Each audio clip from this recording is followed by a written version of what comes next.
through the other side, and you don't want to do that. It'll leak out. No. Totally, Steve. Be careful with the Capri Sun. This is Jason Tucker, and this is WP Watercooler, episode number 289. What's up, everyone? We're talking about Capri Suns. We're talking about doing some topics and things that are going on over at some WeWork place that says that and all that fun stuff. Sorry, Steve. No free commercials. Did you just say that because you want to get WeWork to like stream on the thing? Like if we say WeWork? I could care less. Sorry, no. It's like Beetlejuice. It's like WeWork, and then it like appears. Whoa! Let's go around the room real quick. Get everyone introduced. Manny, it's been a little bit since you've been on. Tell us a bit about yourself, sir. That's right. I'm Wait, a web developer. Wait, when did this happen? Dang it. I'm a web developer based here in Las Vegas, originally from Brazil. And in 2016, I was WordCamp Fortaleza organizer in Brazil. That's how I nice. Awesome. Wait, Manny. Does that Wapu have hair? It's a hat. Oh, a hat. What's a hat? A hat. It really looked like a bouffant. Yeah. It's like a David Bowie or something. Bottom love. Speaking of hair, oh George. Gosh, we need a Wapu Stardust David Bowie Wapu now. Oh, someone tell Michelle. Oh yeah. Tell Michelle. Aging Michelle. But anyway, hi, I'm George Stefanos. I work on Jetpack and building other random shinies for Automatic, and I am determined and instructed by my spouse that I am not to be lead organizer of WordCamp Lancaster, Pennsylvania next year because it's nice to have free time, and I was last year and I'm not allowed to anymore. So anyone local wants to let me know. 1, 2, 3, not nice. it. Not it, yeah. What about you, Say? Tell us about your all the stuff you got going on. I was just thinking about how when George is sitting there, he looks like he's wearing a party hat because of that banner. So I keep thinking he's like, "Party George." What am I doing? Eat WordPress, sleep WordPress, make WordPress. Snack WordPress, slap WordPress. I eat WordPress, cook WordPress, serve WordPress. At Say Read Media. At Say Read Media on all the things. Also at Carradine at some things, but just FYI, just if for close listeners, you can listen to that.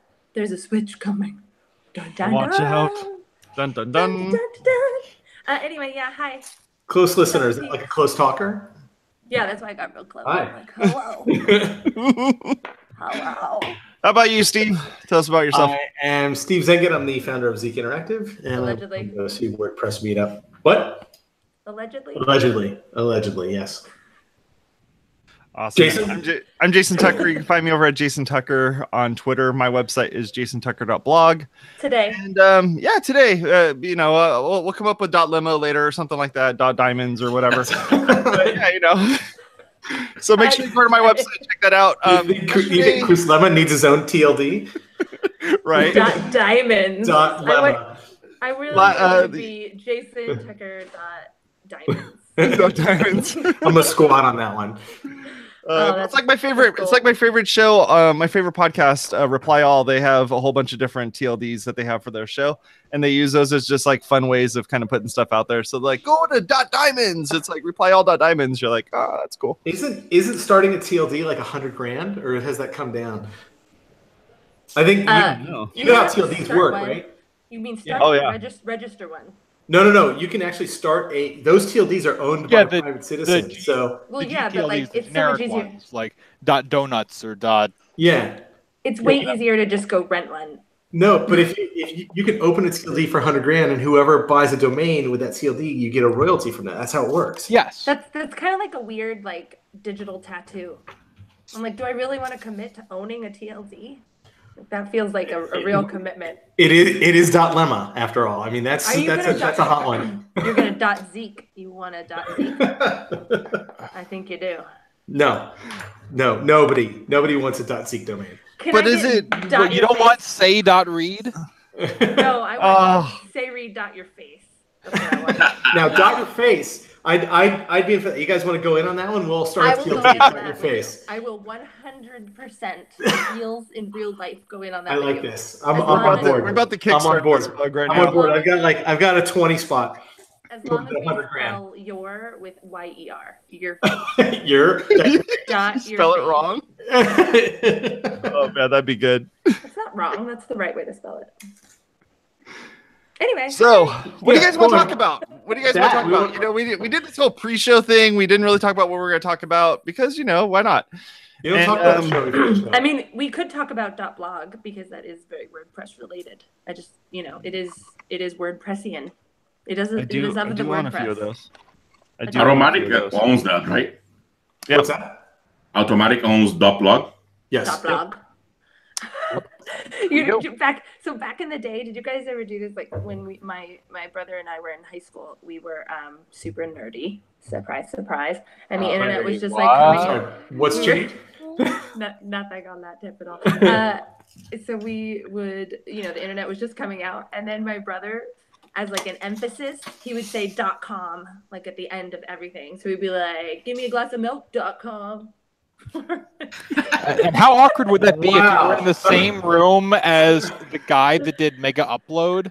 You know, Kim.com. I don't know. Would that be awkward? Probably. Glassofmilk.com, and Kim's just like, dude, you have to keep using my name like that? Kim.com. I was not remembering, but now I remember. Wow, Yeah. TLDs are like a thing. They are.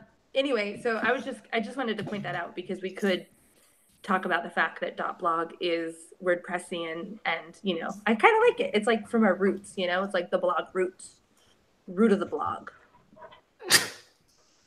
Anyway. All right. So have we talked about it, or do we need to discuss some more? Is that it? I think that's a fairly exhaustive discussion. Excellent. Let's check that off the list. Done. Okay. All right. We got right. that one done. Sweet. So what's on your guys' mind today? I want to talk about .blog. Wait, we did that. It's checked. Oh, right. We did that part. I want to talk about .your face. So what's the craziest thing that you guys have built using WordPress? Like what's a crazy thing that's not like something that a typical person would use with WordPress that is an interesting project that kind of pours a bunch of stuff into it? I can predate all of you and blow your minds with a project I did back in 2010. Boring. Ooh, No. please do. Yes. Let's hear it. It's like a whole different slate of technology that's happening. Now, this is before custom post types and custom taxonomies were even a thing. I did that. I remember that. Okay. I was working for a company doing this thing where we were storing like maps and like stores. Like if you were doing a map of a mall and you would do like individual stores in it, and then it would do mapping and routing and whatnot. And then you would have like events at each store. So I did taxonomies so basically like categories or tags as the stores, and then events being posts. And then so you could have events assigned to the stores, and I had to create the custom taxonomy meta table, which wouldn't exist for like 6 more years. And oh Lord, it was a mess, but it worked and it was hilarious. And basically it didn't actually use any of that on the front end of the website. It just generated static zip files that an app could download and render them locally based on the database information that you use via the regular WordPress backend.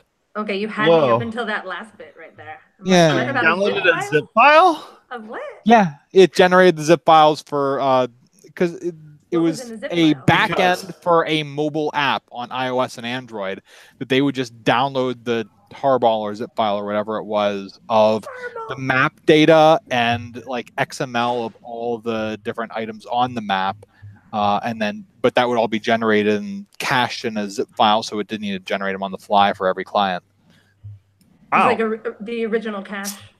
Yeah. You got OG Cache. cache.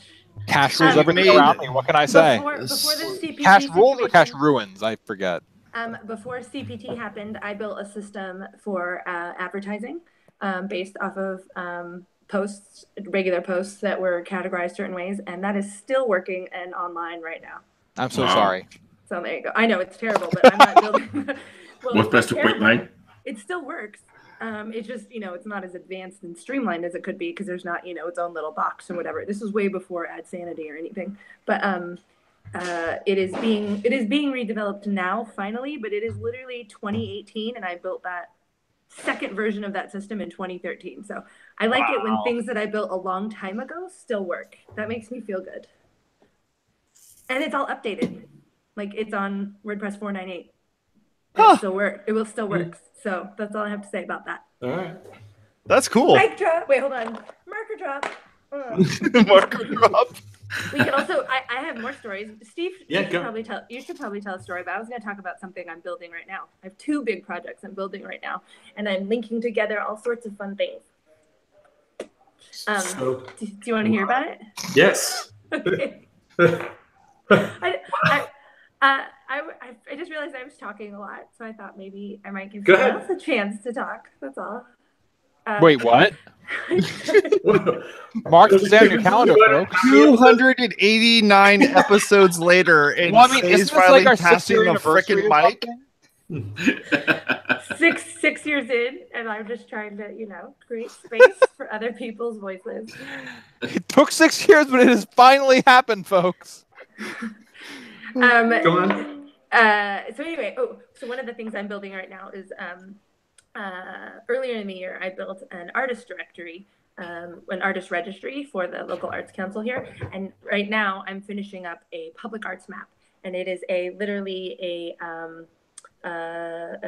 front end live map that allows you to go search all of the public art in the city. So it's really cool. Wow, that's cool. Yeah, it's really great. So it's like stringing together, it's like different forms, because it'll also have a public input. So as new stuff gets added, people will be able to add stuff. Yes, that's Gravity Forms, obviously. And it's just really cool. So I'm really excited. It'll be launched. It's being presented on the 12th. So it will definitely be launched by then. Very cool. Nice. So very cool. Totally be launched. Absolutely. Totally be launched by then. On a Friday, right? You're totally going to do it on a Friday too, right? Well, it's like literally being presented at like an event. So anyway, That's cool. it's already built. It's just not live. I just have to, there's the staging, and then there's the production. And as we all know, those are different places. They are.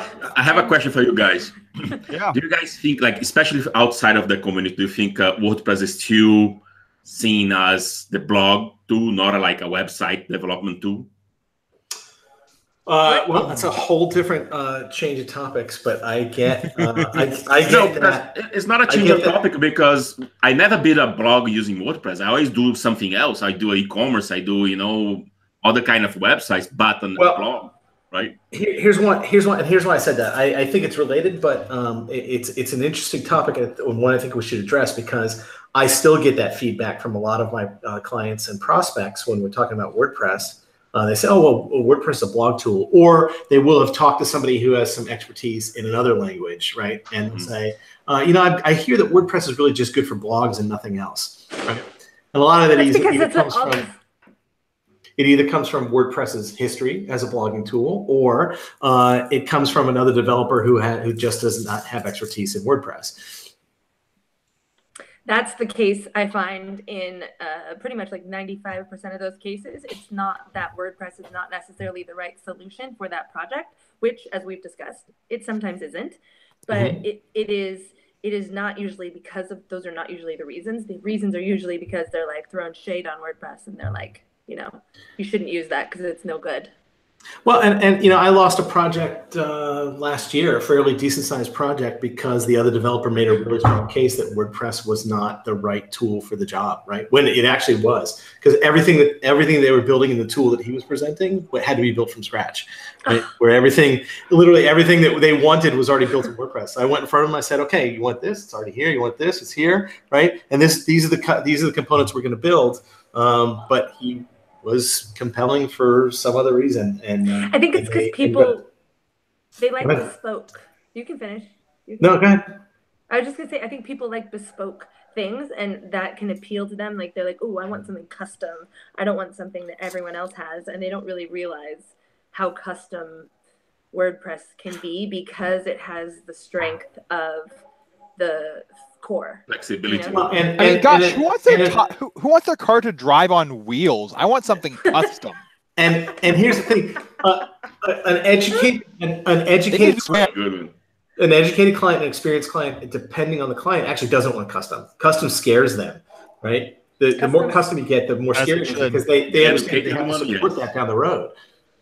Yeah, I mean, there's plenty of libraries that everything is built upon. You know, it's like all the screws that are in the car are not custom built screws. These are screws that they go out and find the part and then they use that part in the car. It's not like they're like, oh, we're going to make these special screws that are square and you have to stuff them into the, you know, it's like, no, everybody uses a standard way of doing things. That's what Apple does. Yeah, right. But you have to have a standard way of doing things. So that way, when something breaks, it doesn't just break your thing, it breaks everybody's thing. And then you have the group effort of trying to fix it.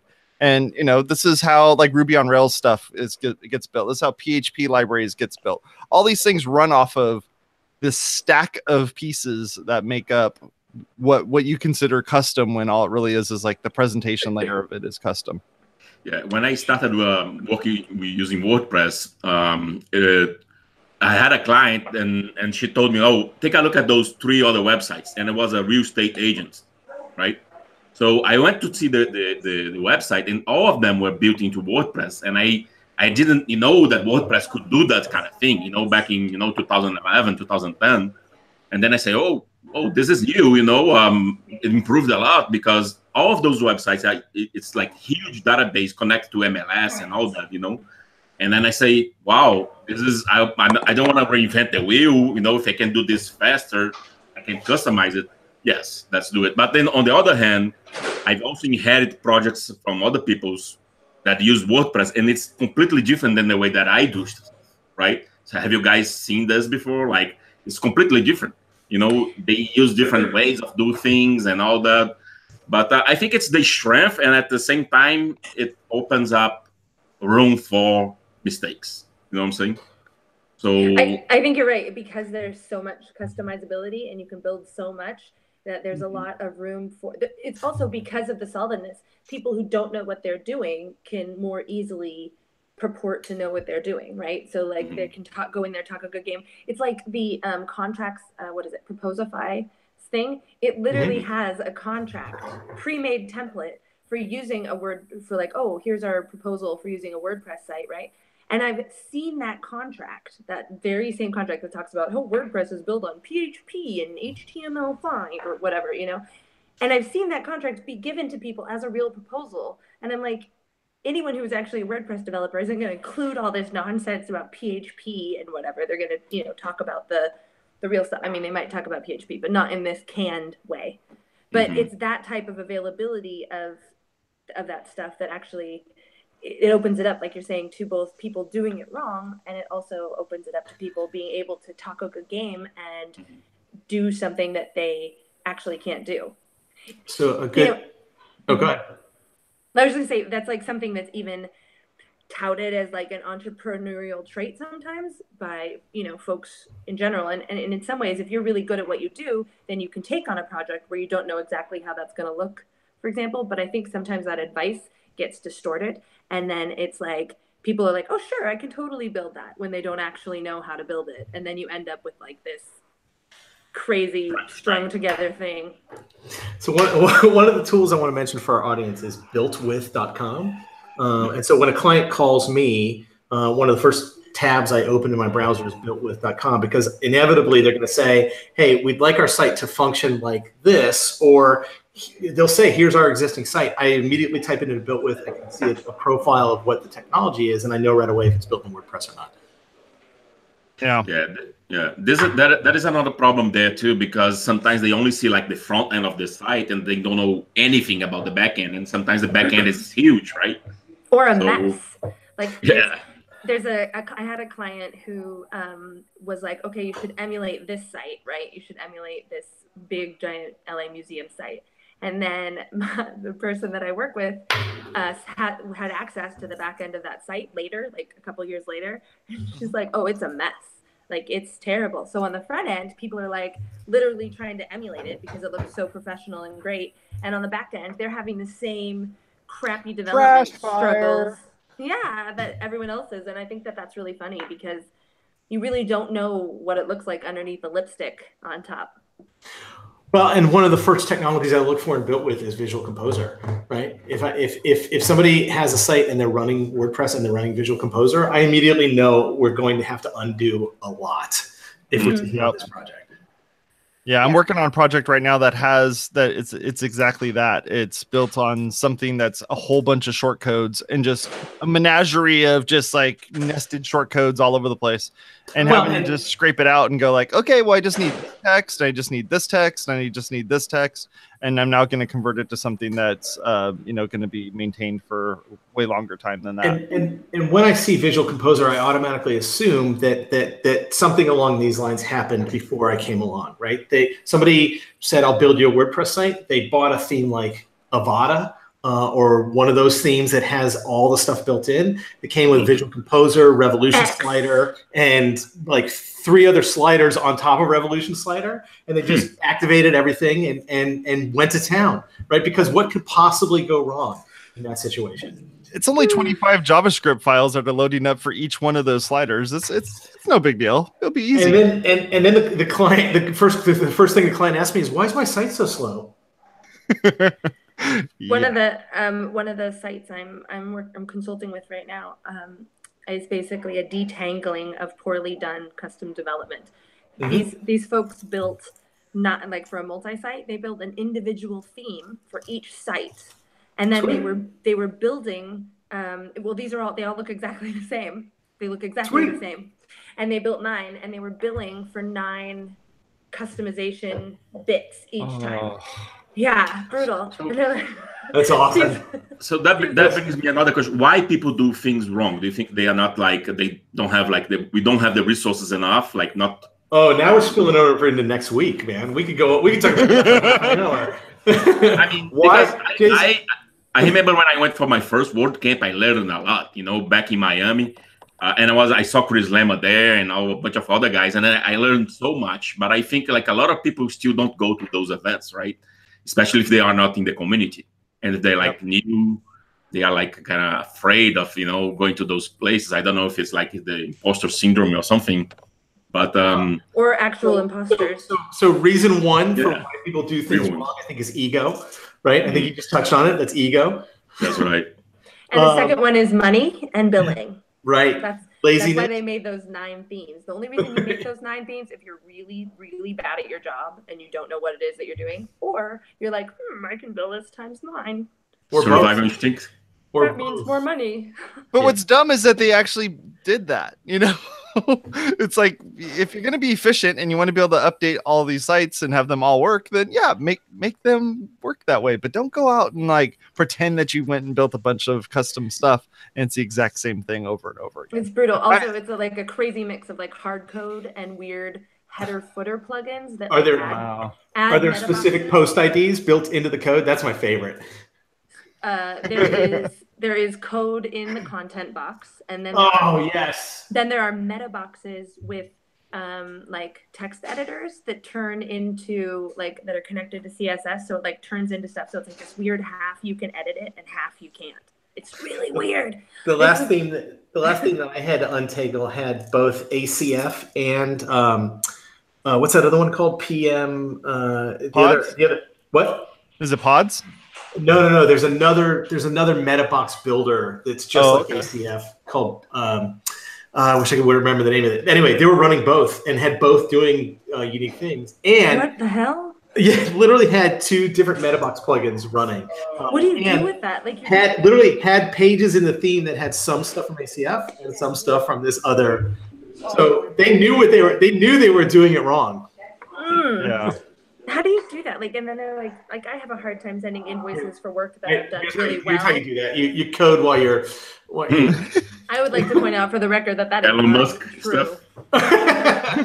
Well, look, when people are coding this stuff, they go online, they do a search on one website. The person says, "Here's my thing of choice. This way. How to do it with my way." And you're like, "Oh, I need to install 10 plugins." So they install the 10 plugins. Then they do the one line of code that they need to put in there because that's what the person said to do.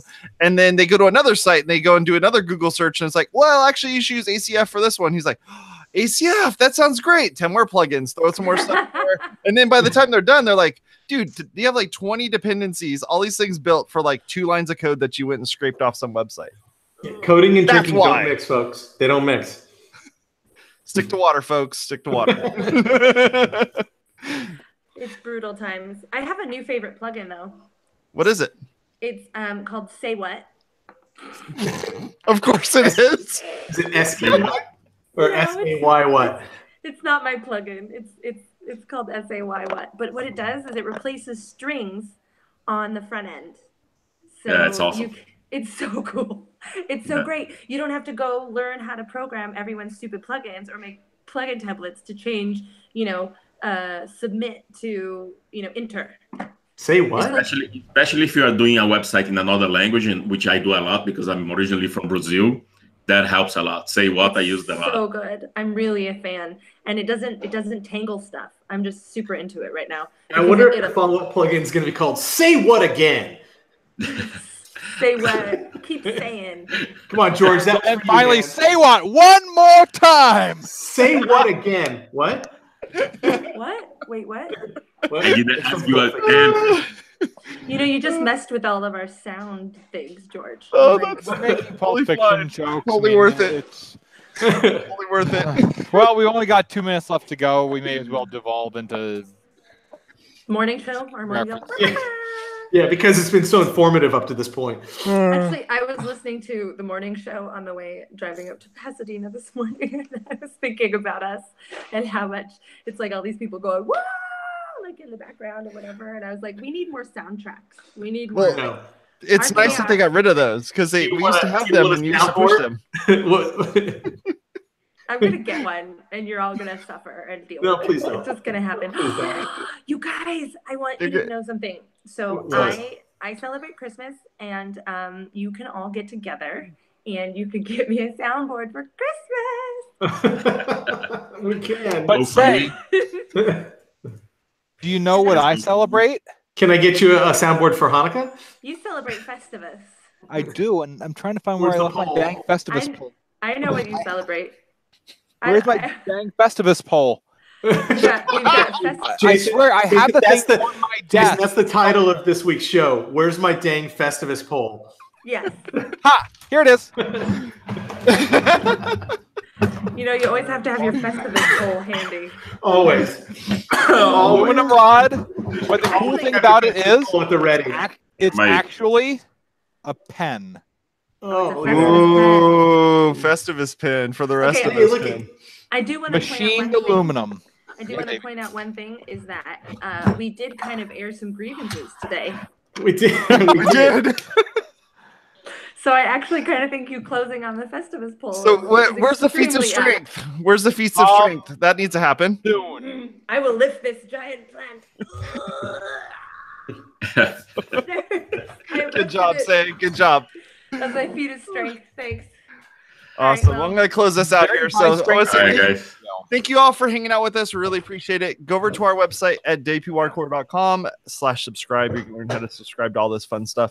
And if you're interested in this stuff, there's some links on there where you can subscribe to our mailing list. I actually went through our mailing list and I cleaned it out. I cleaned out all the people that never clicked on anything. I clicked on all the people. You got rid of all Say's fans. Yeah, I I know. removed Me out, all- man. You Those cleaned are me all out. Say's fans. I removed everybody and anybody that never clicked or never opened and got That means all I of it got cleaned all out. of Say has beauty all over her face. Well, now that guy's never going to know because he never clicked on any of the links. So if you want to Oh. subscribe to it and you really want to be able to, be notified when we're doing this stuff, feel free to go do that. Talk to y'all later. Bye-bye. Alrighty. Bye.